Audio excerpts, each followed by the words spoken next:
ನೀವೆಲ್ಲಾರ ಹೋಗಿ ಕೇಳ್ರಿ, ಹುಣಸಿ ಮಠದ ದೇವ್ ಇರ್ತಾವ, ಹೋಗ್ಬೇಡ್ರಿ ಅಂತ.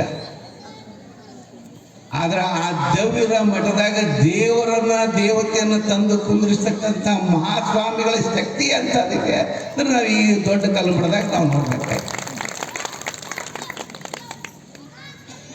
ಯಾಕಂದ್ರೆ ಬನ್ನಿ ಗಿಡ ಇದೆ, ಬಿಲ್ಪತ್ರಿ ಮರ ಇದೆ, ಬೇವಿನ ಮರ ಇದೆ, ನಾನಾ ವೃಕ್ಷಗಳಲ್ಲಿ ದೇವರಿದ್ದಾನೆ, ಅಶ್ವತ್ಥ ಮರ ಇದೆ, ಅದರಲ್ಲಿ ನಾರಾಯಣ ಇದ್ದಾನೆ.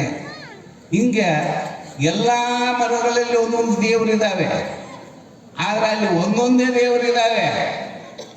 ಆದ್ರೆ ದೊಡ್ಡ ಹುಣಸಿ ಮಠದ ಮರದೊಳಗೆ ಅಷ್ಟ ಲಕ್ಷ್ಮಿಯರು ಇದ್ದಾರೆ ಮತ್ತು ಅನ್ನಪೂರ್ಣೇಶ್ವರನು ಇದ್ದಾರೆ.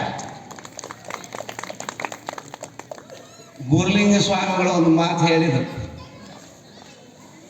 ಎಷ್ಟು ಚೆನ್ನಾಗಿ ಸೊಗಸಾಗಿ ಅವರು ಬಹಳ ವಿಸ್ತಾರವಾಗಿ ಸಮಯ